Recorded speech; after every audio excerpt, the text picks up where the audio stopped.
Hi friends, welcome to Ruby's kitchen. ഇന്ന് ഒരു veg മയോണൈസിൻ്റെ റെസിപ്പിയുമായിട്ടാണ് ഞാൻ വന്നിരിക്കുന്നത്. കുട്ടികൾക്കൊക്കെ വളരെ ഒരുപാട് ഇഷ്ടമായ മയോണൈസ് നമുക്ക് വീട്ടിൽ തന്നെ എങ്ങനെ ചെയ്തെടുക്കാമെന്നാണ് പറയാൻ പോകുന്നത്. മുട്ട ചേർക്കാതെ നല്ല അടിപൊളിയായിട്ടുള്ള ഒരു വെജ് മയോണൈസാണ് ഞാൻ തയ്യാറാക്കിയിരിക്കുന്നത്. മയോണൈസിൻ്റെ വീഡിയോയിലേക്ക് പോകുന്നതിന് മുന്നേ എപ്പോഴും പറയാറുള്ളത് പോലെ നമ്മുടെ വീഡിയോസ് ആദ്യമായി കാണുന്നവരും ഇതുവരെ സബ്സ്ക്രൈബ് ചെയ്യാത്ത ആരെങ്കിലും ഉണ്ടെങ്കിൽ പ്ലീസ് ഒന്ന് സബ്സ്ക്രൈബ് ചെയ്ത് സപ്പോർട്ട് ചെയ്തേക്കിനെ. കൂടെ തന്നെ ആ ബെൽ ബട്ടൺ ഒന്ന് പ്രസ് ചെയ്യാനും മറന്നു പോകരുത്. എങ്കിൽ മാത്രമേ ഞാനിടുന്ന വീഡിയോസിൻ്റെ നോട്ടിഫിക്കേഷൻസ് നിങ്ങൾക്ക് ലഭിക്കുകയുള്ളൂ. അതുപോലെ ലൈക്ക്, ഷെയർ, കമൻറ്റ് എന്നിവ ചെയ്ത് സപ്പോർട്ട് ചെയ്യാനും മറന്നു പോകരുത്. അപ്പോൾ നമുക്കിനി പോകാം വീഡിയോയിലേക്ക്.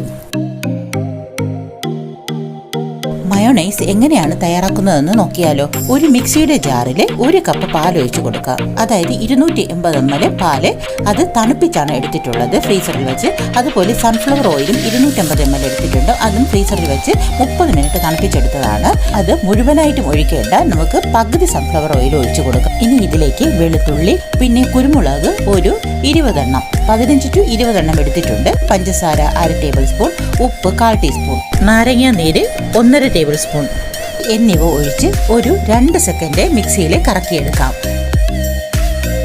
മയോണൈസ് തയ്യാറാക്കുമ്പോൾ എപ്പോഴും നമ്മൾ വെജിറ്റബിൾ ഓയിൽ തന്നെ യൂസ് ചെയ്യണം. വെളിച്ചെണ്ണയൊന്നും യൂസ് ചെയ്യാൻ പാടില്ല. ഇനി നമുക്കൊന്ന് മൂടി തുറന്ന് നോക്കാം. ഇപ്പോൾ അല്പം തിക്കായിട്ടൊക്കെ വന്നിട്ടുണ്ട്. ഇനി നമുക്ക് ബാക്കി വച്ചിരുന്ന ഓയിലിൽ നിന്ന് പകുതി ഒഴിച്ച് 2 സെക്കൻഡ് കറക്കി ഒന്നുകൂടെ മിക്സിയിൽ അടിച്ചെടുക്കാം.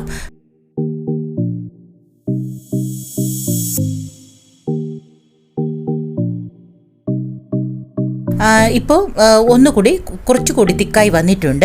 ഇങ്ങനെ ഓയിൽ ഒഴിക്കുമ്പോൾ പകുതി ഒഴിച്ച് വേണം നമ്മൾ മിക്സിയിൽ അടിച്ചെടുക്കേണ്ടത്. ഇനി ബാക്കിയുള്ള മുഴുവൻ ഓയിലും ഒഴിച്ച് നന്നായിട്ട് ഒരു 6 സെക്കൻഡും കൂടി അടിച്ചെടുക്കാം.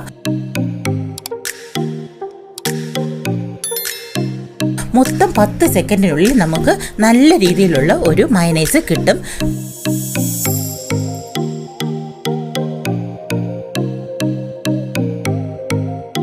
സൂപ്പറായിട്ടുള്ള വെജ് മയോണൈസ് തയ്യാറായി കഴിഞ്ഞു. ഇനി കടകളിൽ നിന്നും ഒന്നും വാങ്ങാതെ തന്നെ നമുക്ക് ഫ്രഷായി വീട്ടിൽ തന്നെ തയ്യാറാക്കി എടുക്കാൻ പറ്റും. കുട്ടികൾക്കും മുതിർന്നവർക്കും ഒക്കെ ഒരുപോലെ ഇഷ്ടപ്പെടുന്നതാണ് മയോണൈസ്. മയോണൈസ് തയ്യാറാക്കി ഫ്ലോപ്പായ ആരെങ്കിലും ഉണ്ടെങ്കിൽ ഇതുപോലെ ഇതേ അളവിലൊന്ന് തയ്യാറാക്കി നോക്കൂ. അടിപൊളിയായിട്ട് കിട്ടും. വളരെ കുറഞ്ഞ സാധനങ്ങൾ കൊണ്ട് വീട്ടിൽ തന്നെ തയ്യാറാക്കി എടുക്കാൻ പറ്റിയ നല്ലൊരു അടിപൊളി മയോണൈസാണ് ഞാനിവിടെ കാണിച്ചിരിക്കുന്നത്. നിങ്ങൾക്കും ഇത് ഇഷ്ടമായിട്ടുണ്ടെന്ന് കരുതുന്നു. നിങ്ങളുടെ അഭിപ്രായങ്ങൾ കമൻറ്റ് രൂപത്തിൽ അറിയിക്കുക. കൂടെ തന്നെ ലൈക്ക്, ഷെയർ, സബ്സ്ക്രൈബ് എന്നിവ ചെയ്ത് സപ്പോർട്ട് ചെയ്യാനും മറന്നു പോകരുത്. അപ്പോൾ മറ്റൊരു വീഡിയോയുമായി കാണാം. Thanks for watching.